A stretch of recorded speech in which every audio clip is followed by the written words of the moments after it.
The most important promises are the ones you make to yourself. Of all the people on planet Earth, it's most critical that you believe you. That when you commit, you show up. When you make plans, you follow through. When you tell yourself you'll do something, you actually do it. Here's what's interesting. Being that this is, I believe, the North Star, I'm consistently chasing down this standard, right? Trying to be better and better and better at following through. As I clearly think we all should, but keeping promises to yourself is different than keeping promises to others. When you let other people down, especially those close to you, you feel the social repercussions. And for human beings, negative social repercussions are painful. We care greatly about our reputation. Don't want to let others down. Don't want to be known as the person who doesn't show up. And that's incentive enough to push us towards following through with others. But with yourself, where do the repercussions go? What are the consequences? You tell yourself, today is the day. I'm starting, beginning, trying something new. And then you don't. There's no phone call with someone on the other end saying, hey, where were you? Hey, you promised. Hey, you owed me this. No, when we break promises to ourselves, it seems like the situation, after maybe a second or two of disappointment, just floats away into the ether. It feels as though there is no substantial cost. But I actually think those broken promises stick around. I think we wear them. We feel them. We see them when we look in the mirror. And sure, maybe there isn't that friend or family member staring us down with disappointment in their eyes. But how we see ourselves changes. Every broken promise to yourself reinforces the idea that not having high standards is okay. Every time we let ourselves down, it supports a narrative that being let down is normal, par for the course. If you don't show up for you, it begs the question, why should others show up for you? Why should others follow through when you wouldn't even do it for yourself? I've always believed that so many facets of life start internally and are projected out. How you see yourself, treat yourself, is the sun around which all that other stuff revolves, right? Like the world will notice and act accordingly. It will conform to the standards you create for you. So let's work on those standards.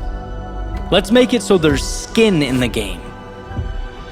So that when we break promises to ourselves, say, not today, or this is good enough for now, that we understand the magnitude of those decisions. Because they're not insignificant. They're crucial. And sometimes we have to highlight the consequences of what we don't do. Sometimes we have to make ourselves truly feel the opportunities we let slip away. As though we did actually hold them in the palms of our hands. There is a price to letting yourself down, and perhaps there's power in quantifying it. There's an idea that, life isn't really you versus anyone or anything else. It's you versus you. And just like you would never let a stranger talk down to you or tear you apart, why would it be okay for you to talk that way to yourself? Right? Like if a friend says he's going to meet you for coffee at 7 a.m. every morning and never shows up, In what world would you keep driving there, sitting down, waiting, brushing it off, and rinse, repeat? Of course not. You'd look around and go, this is crazy, I don't deserve this, I'm better than this. Your defenses would kick in, you'd make adjustments. And just as you shouldn't tolerate it from someone else, you shouldn't tolerate it from yourself, because you're better than that. Growth is a game of 1, identifying what's important, 2, creating small steps that move you in that direction, and 3, following through on those steps. Right? That's the formula. Being there for yourself when you fall. Hey, get back up, right? Falling is an indicator of progress, courage, and strength. Being there for yourself when you don't want to. Hey, I know you're tired. I know this doesn't seem fun right now, but you committed, and think about how good it's going to feel when you're done. Being there for yourself when you know there's more in you, but that voice in your head is tempting you to pack it all in or call it a day. Hey, it doesn't matter what that voice in your head says. There is no negotiating. You already made up your mind.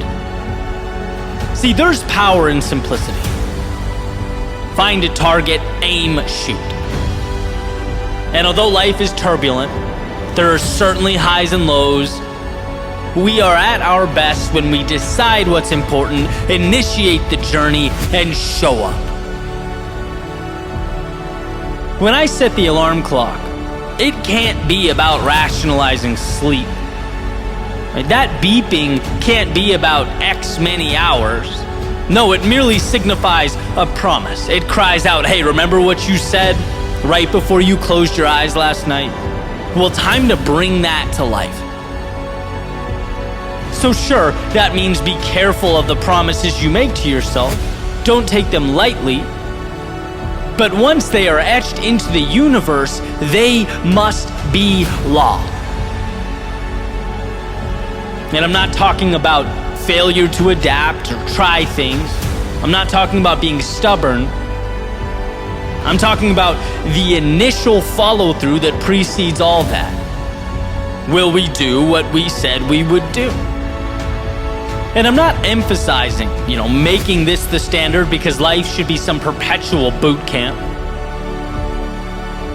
But rather because discipline is freedom. Because when we go to bed at night knowing we set goals and meet them, we see ourselves as winners. People follow through on who they believe themselves to be. It's an endless feedback loop. You see yourself as a winner, you carry yourself as a winner. You carry yourself as a winner, and other people see it. They treat you as such, and around it goes. So when you feel like skipping or procrastinating or quitting on yourself, remember that it's not just that immediate moment at stake. It's not a little thing. It's one brushstroke on the mural that is your current reality. It becomes you. And again, you wouldn't let other people talk down to you. So stop doing it to yourself. You wouldn't allow being stood up by others. So stop doing that to yourself. Become the king or queen of your own empire. Rule over yourself like it all matters, because it does. To keep the promises you make to yourself is playing offense.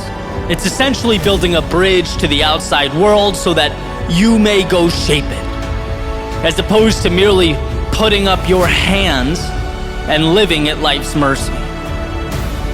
Never forget how much control you have, how powerful you are, and that you don't need to convince others, you need to convince yourself. During the highs, the lows, the ups and the downs, the sun and the rain, you need to be there for you.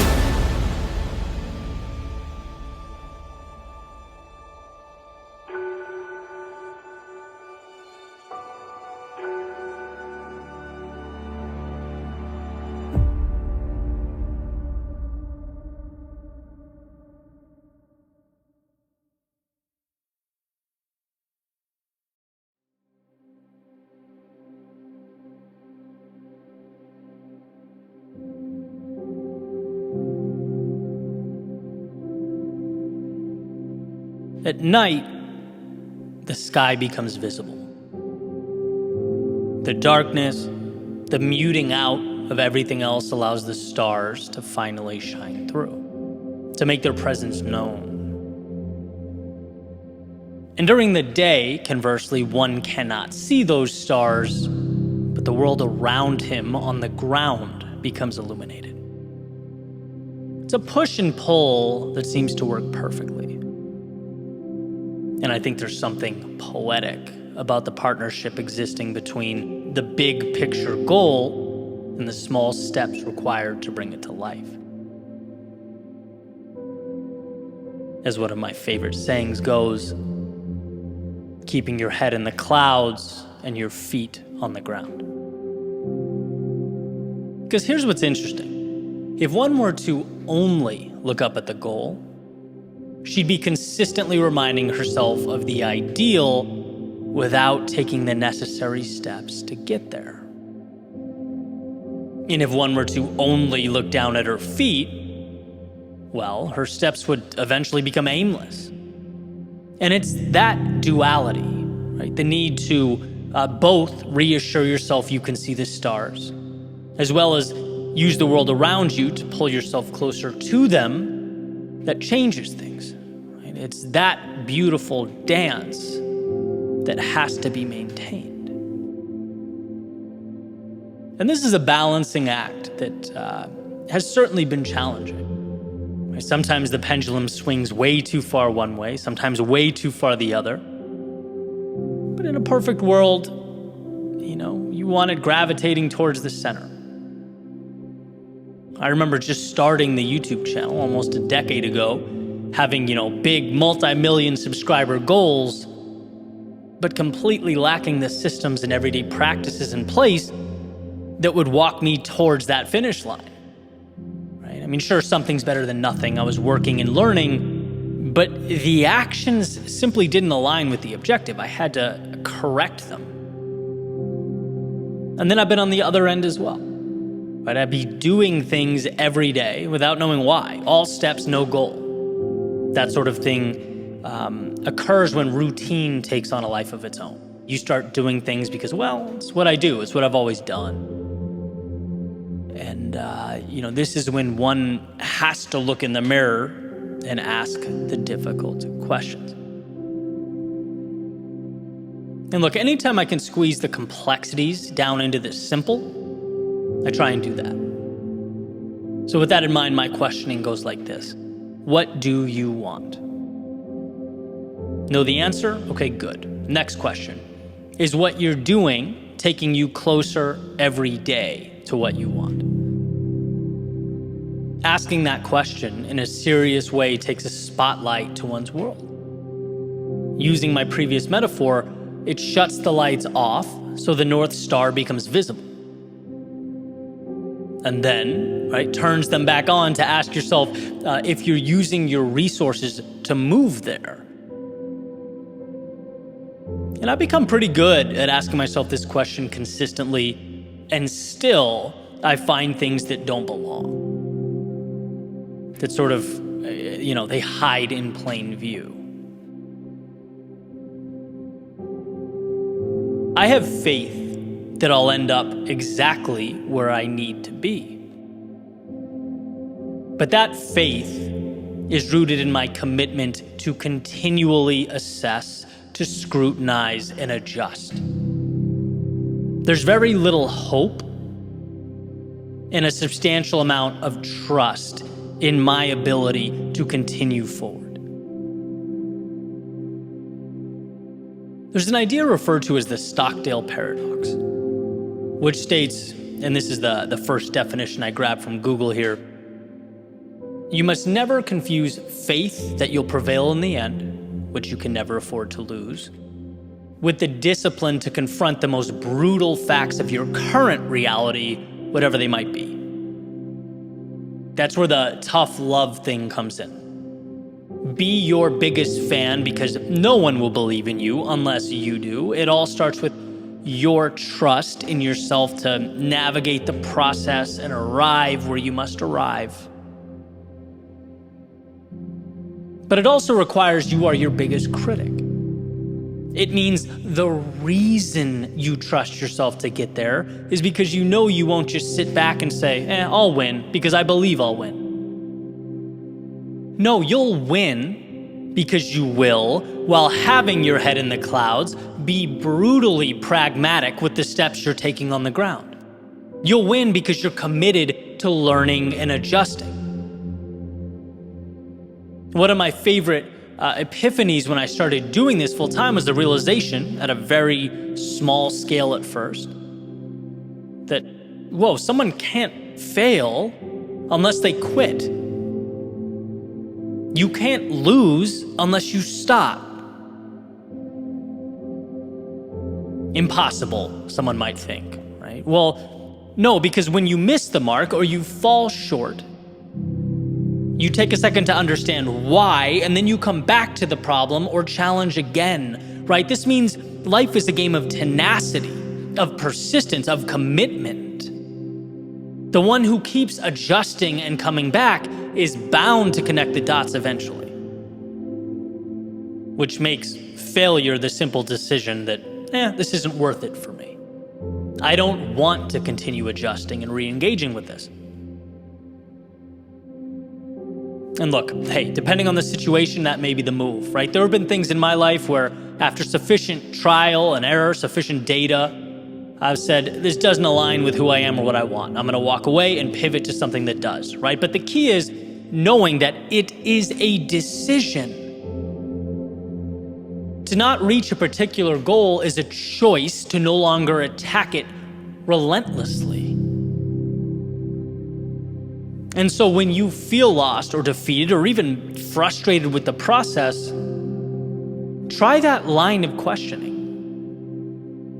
What do I want? And is what I'm doing today bringing me there? This allows you to start taking a sledgehammer to the things that don't belong, refining the process. And sometimes walking away from the things that are no longer in the scope of who you want to be and where you're going. But the power is in knowing, it's in understanding that your footsteps, the little actions of your day-to-day, they are incredibly powerful. But most of all, when you are methodical with them, when they're pointed in the right direction. So pick your stars carefully and own those steps that take you towards them.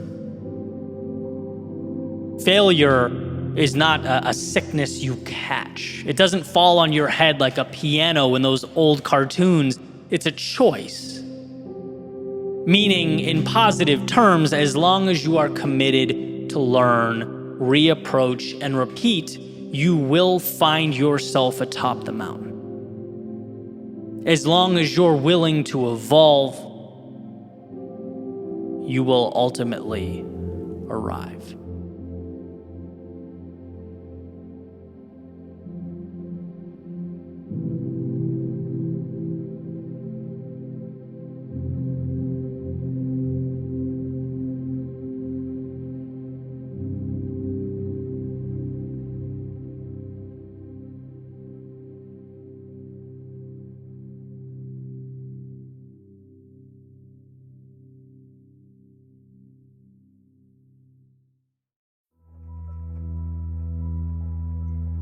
The other day, I heard someone say that they've found some of the most important things in their life in places where they weren't supposed to find them.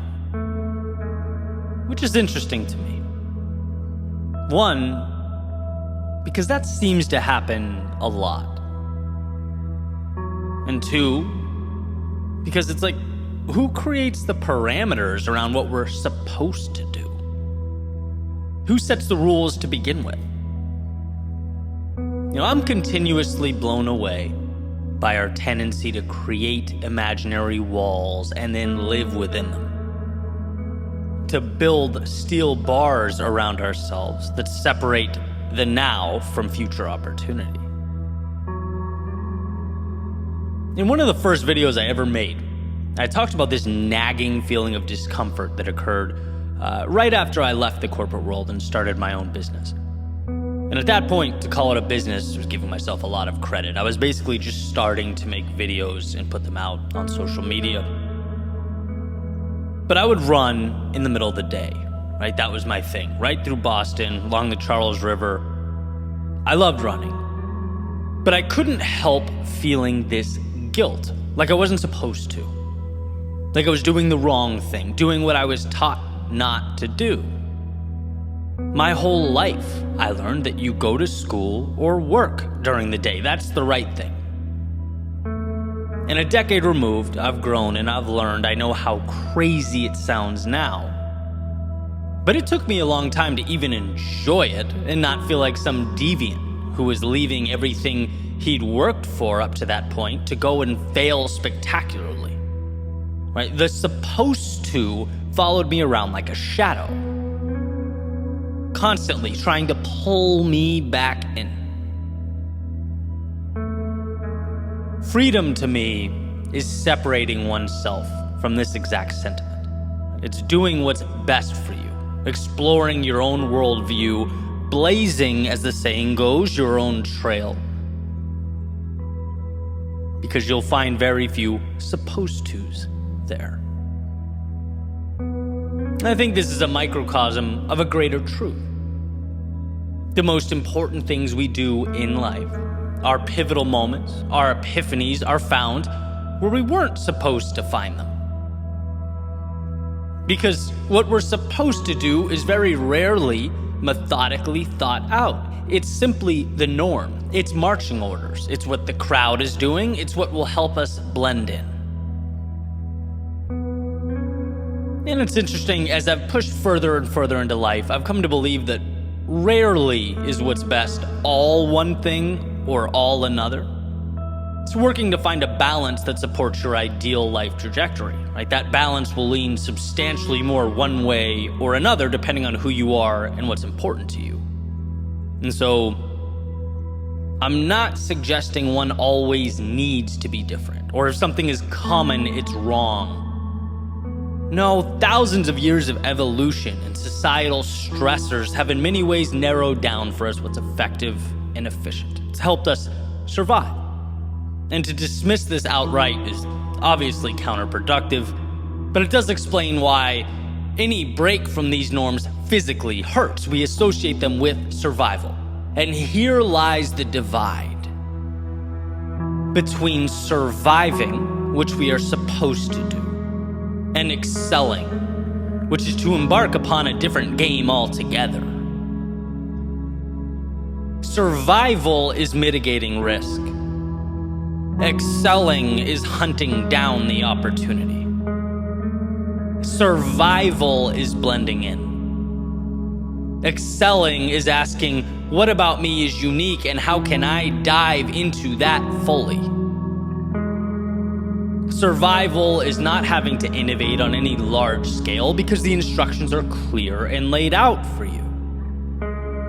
Excelling is asking, now that I know the rules, how can I bend and maybe even break them so that I can improve my life and the lives of those around me?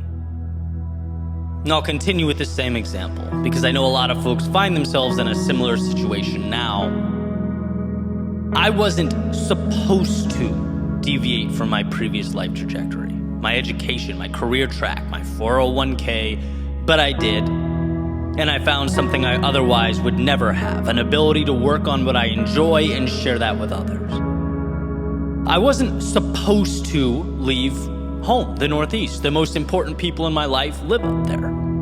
But I've found comfort, peace, and new beginnings down here that I never would have experienced. I wasn't supposed to do many of the things I'm doing today.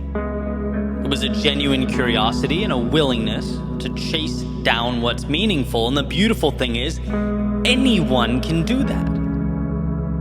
Every single one of us can detach and depart from the supposed tos in our lives. And hey, maybe some of them should be there. Maybe some are adding value and stability that you need and maybe even cherish. But I can promise some of them aren't. And it's worth a look. It's worth thinking about those things. Where can we be a little braver, a little more courageous? Where can we venture outside the scope of what we've subconsciously deemed everyday life? I love the notion that there's always more in you. You just need to give yourself permission to pursue it. Right? It only makes sense that no journey begins until we give it the green light. The world is yours once you give yourself permission to pursue it. So what are you conceding? What have you accepted as fact that upon further review you might find to be fiction? There's a world of infinite opportunity waiting for you, just past your acceptance of the way things are, just beyond all those supposed tos.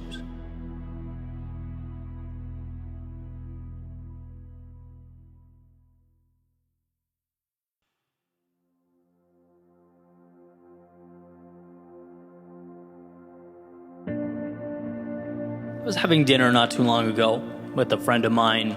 I see him as somewhat of a mentor as well. He's a bit older, has a couple decades on me as an entrepreneur, and we were talking about personal development, different ways to invest in yourself, what has the most ROI, kind of throwing ideas back and forth. And I started talking about different coaches I've linked up with, some of my observations on that.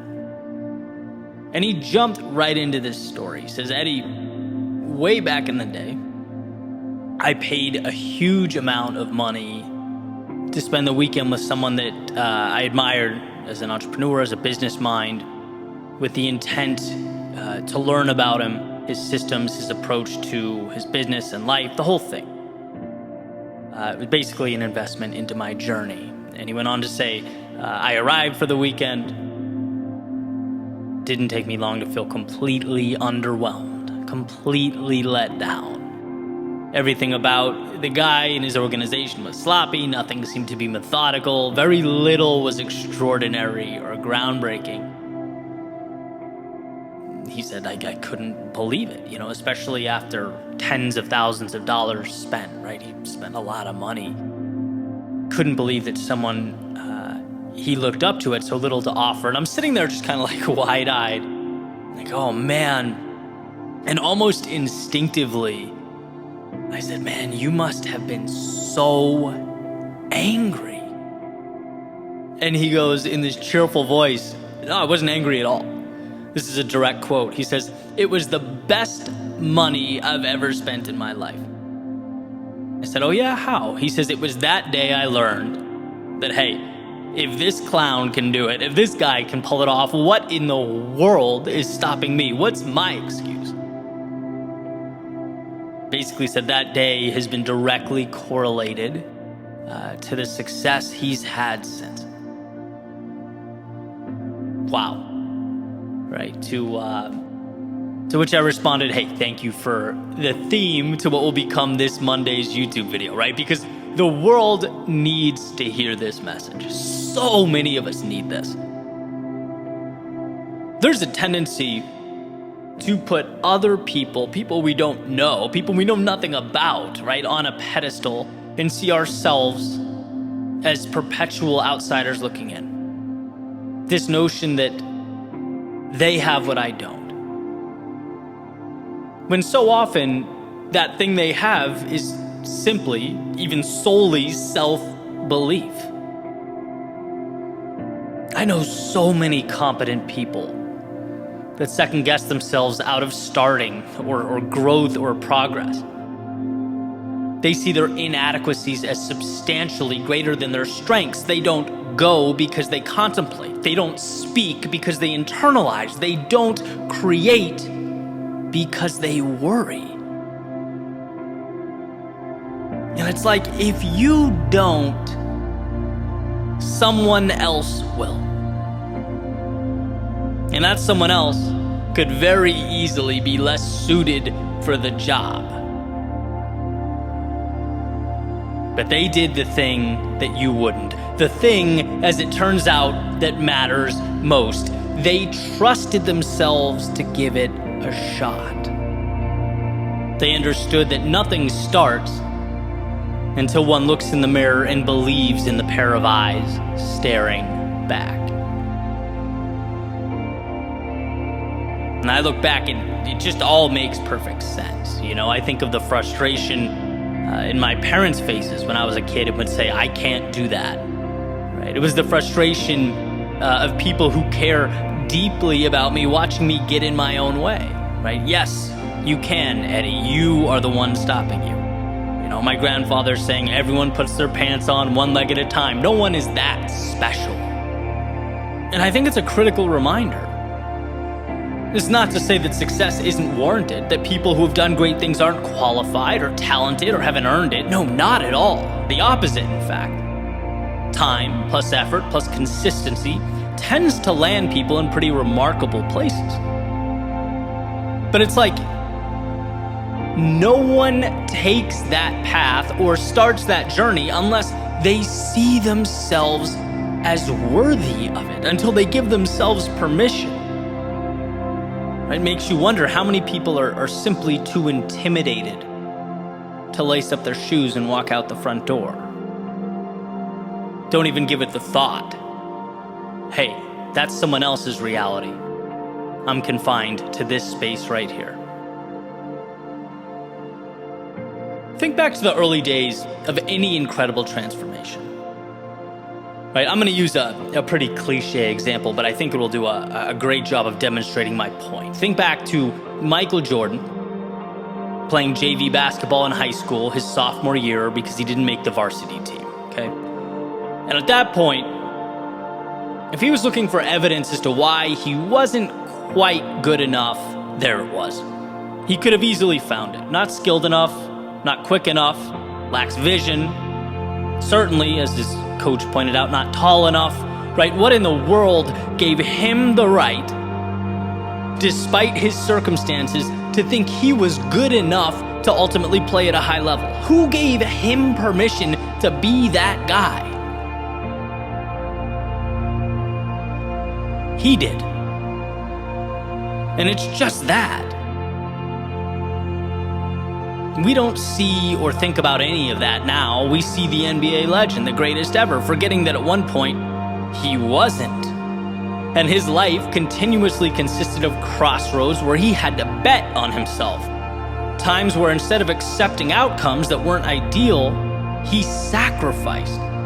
He said, I do not accept that. He put in hours, which is a concept that we take for granted, right? People don't sacrifice unless they believe something will come from the blood, sweat, and tears. He believed that it would. You have to believe that it will as well. In fact, your life, if you started right now, made a little dot or mark on the present moment, and you could live two simultaneous existences at once. One track where you saw yourself as something extraordinary and sought to live that out. And the other track, where the same you saw greatness as some intimidating, larger-than-life reality reserved for other people, the few. Right? You viewed yourself as an outsider, average, incapable, undeserving. The difference between where those tracks would end up would be worlds apart. Again, because humans follow through on who they believe themselves to be. We don't do things unless we believe they're possible. We don't sacrifice unless there's some sort of delayed gratification. We don't climb unless there exists a summit. What makes life both beautiful and mysterious is that we have to arrive at those outcomes before they exist.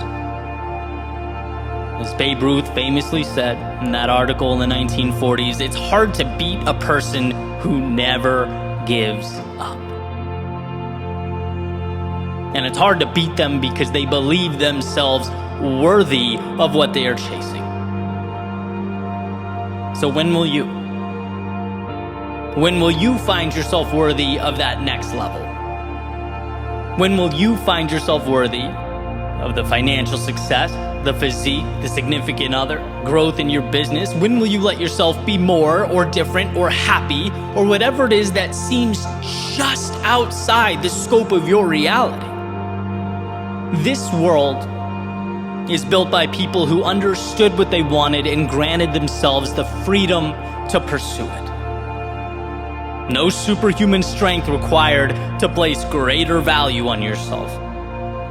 No record-breaking IQ necessary to live life on your terms, just a choice.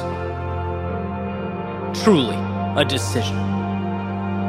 And sure, it will be strange and awkward at first. You'll feel like an imposter in your own body at times. After all, getting what you've never had means doing what you've never done, but this is par for the course. This is life. And life cannot give you what you don't ask for. You can't arrive at a destination you're not traveling to. You can't be who you don't believe you're capable of becoming. So know that aforementioned reflection in the mirror has a depth to it that must be explored. And that what separates immobility from infinity is the understanding that, hey, if it's possible, then it is most definitely possible for me.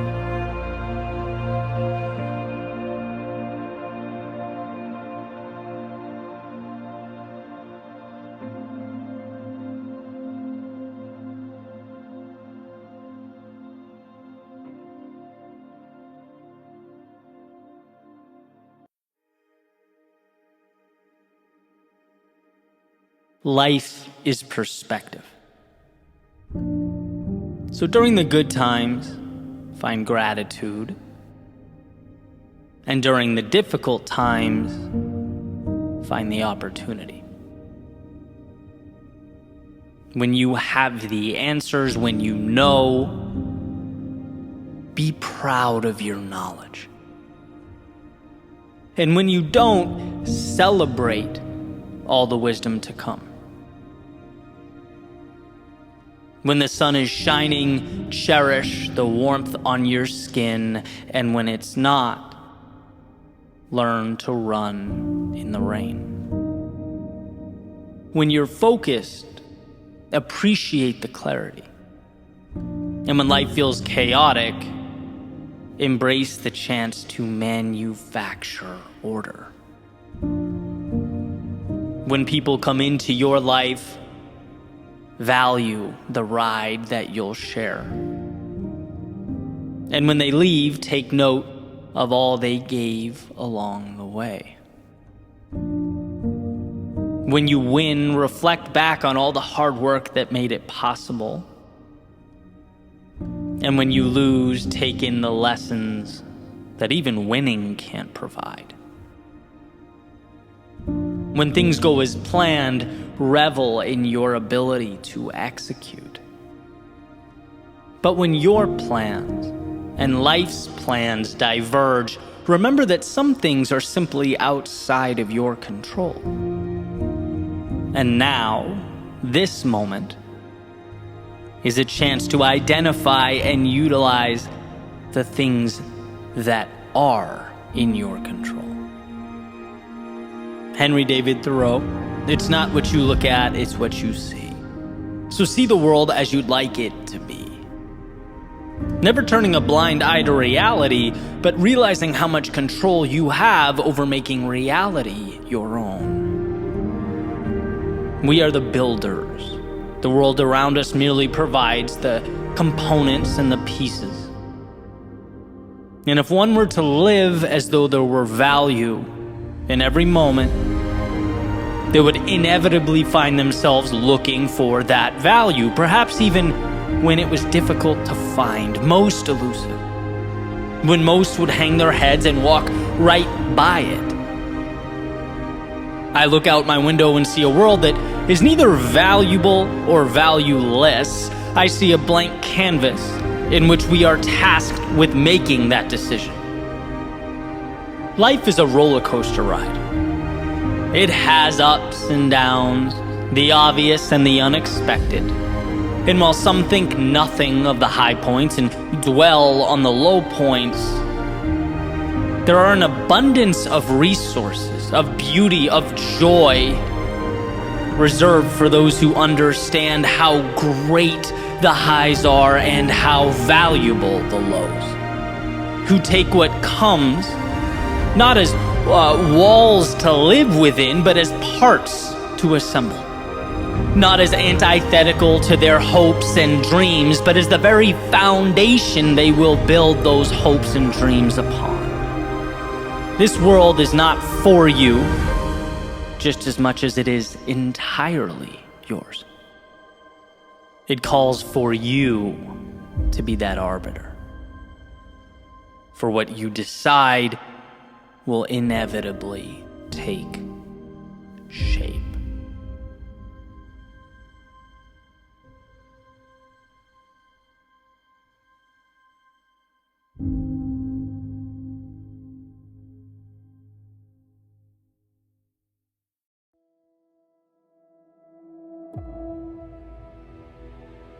Most often, our greatest source of pain comes not from the moment, but what we suspect that moment will mean. It's not the situation, but in how we perceive the situation. And this is an idea or a concept that I connect pretty directly with fitness or running, simply because that's where, to me, it's most apparent. It screams at me. So being that I run quite a bit, let's dive into that. Most days when I'm out for a jog or I'm running it strictly for endurance, cardio base, chance to get out there and breathe or reset, think. But then there are times when I say to myself, this run's going to be a little different. It's going to be dedicated to seeing what I'm made of, right? I'm going all out, going to push. And what I find as I gradually increase my speed over the course of the 8-mile route is that my brain likes to focus on what's ahead. It becomes fixated on how much is to come, consistently warning me about the distance yet to be traveled and asking whether I have enough left in the tank to get there. It's most extreme in the last mile or so, when my body is most exhausted, when I'm pushing as hard as I possibly can. It's a straight shot, right? I'm looking up at the road ahead. My eyes are constantly reminding my brain that I'm not yet done, that there's more, and creating an association between more road and more hurt. In a way, creating a little cycle of panic that sometimes appears and hangs out as I'm simultaneously talking myself out of slowing down. Now is not the time to pump the brakes. I've come too far and the finish line is so close. But it eventually dawned on me that while the adversity contained in this last stretch of the run is difficult, it's the idea that more waits ahead. That's what hurts the most.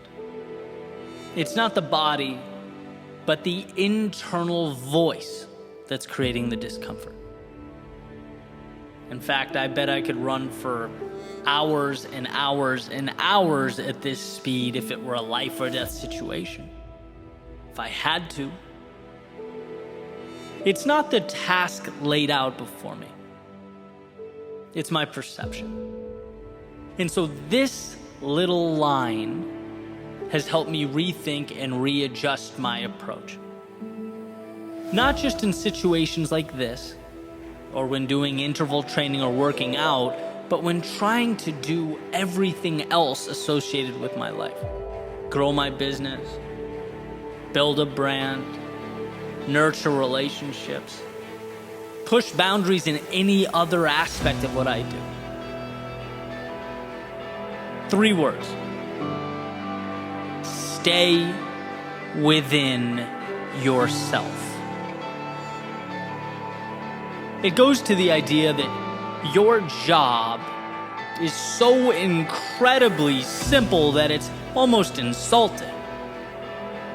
Put one foot in front of the other. Sure, look up so you know where you're going, but you don't need to analyze or interpret or dissect. There's no gap between there and here, then and now. There is only this moment. And so step. Again and again and again.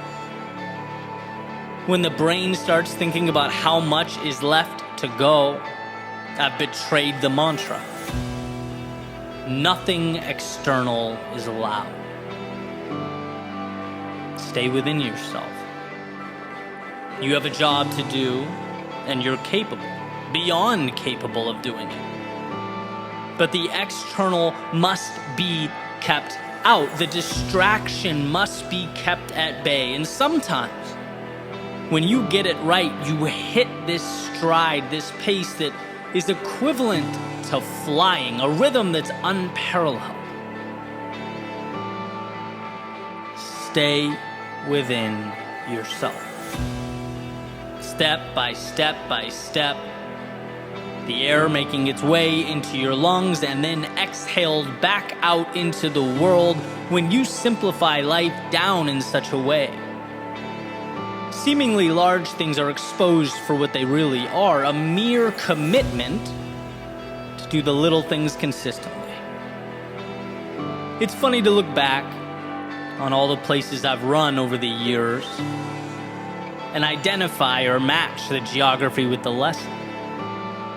The routes with the epiphanies, the maps forever entwined in my life, what they gave me and what it meant as I took it all forward into the world. And here we are again, new chapter, new lesson. Then after the shoes come off, the rest of the day commences. This little stretch, this last mile, plays the role of mentor. Eddie, simplification is everything, it says. The hard thing is not that hard because it's not that big. It's not that complex. Your monsters are self-created. Your hurt isn't a spotlight on the now. It's pointed at the road ahead. It's asking, what if things go wrong? It's asking, how long can this be sustained? It's asking whether I have the strength to endure this. Every question breathes life into an adversary that has no business existing in my world. They're not helping me get to any finish line. In fact, they're that negative self-talk I try so hard to mitigate. Except here they are, very good at disguising themselves as reality, as just facts of the case, but they are not. They don't belong anywhere near me or around me. Breathe and step. In fact, I need to deconstruct the world around me down into one word: now. And what you find when you remove the emotion, the excess, is the simplicity of the task at hand. Maybe not easy, but simple, and complexity is the enemy of progress. Right now may not be comfortable, but at least you're operating with clarity, and that is always enough to simply carry on, to move forward, to stay within yourself. And that's what this is all about, asking the question, where are you letting what's down the road get in the way of what you're doing now? Where are you letting the pain of what's not yet here, the pain of roads not yet traveled, keep you from doing something that is 1,000% in your wheelhouse, that you are capable of? See, in this example, it's to breathe and step. It's to, in a sense, turn the mind off and go into autopilot. Find the pace and hold the pace. But the question is, What is your last mile? What metaphorical race are you running? Have you identified, one, the finish line, and two, what needs to happen right now to get there? Forget about the gap. Right now. What is the simple solution? What is required of you in this moment? And perhaps most importantly, what needs to be pushed out and mitigated? It's often true that we stagnate not because we don't have the tools or ability, but because we're oversaturated with the wrong things, the wrong routines, the wrong thoughts. The best way to break through that self-imposed wall is to actually build walls that will prevent complexity from even attempting to rear its ugly head. What is your run, breathe cycle? So stay within yourself, because when you do, you see how strong you are. Stay within yourself because you are the author of your story. Stay within yourself because all you need is now to push forward. Stay within yourself because that is where the power lives. Stay within yourself because the only way to lose is to let the external in. Stay within yourself because at some point that road will have been traveled down. The finish line will have been crossed. And it will have been precisely your ability to condense it all down into the simple, the ground under your feet that allowed you to get there. Life tried to pull you 1,000 different directions, tell you 1,000 different stories, but you pushed it all away. Found that power within the moment and stayed within yourself.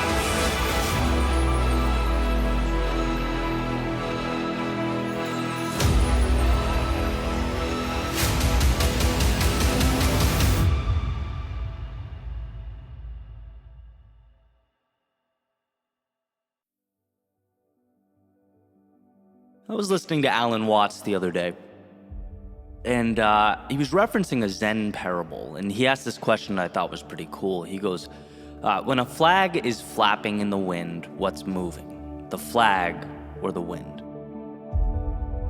The answer, neither. It's the mind that moves. It's how our minds interpret our experiences that create our realities. And the reason this reminder is so important to me, the reason I don't believe we could ever hear it enough, is because keeping that understanding front and center in our lives tells us how powerful we are.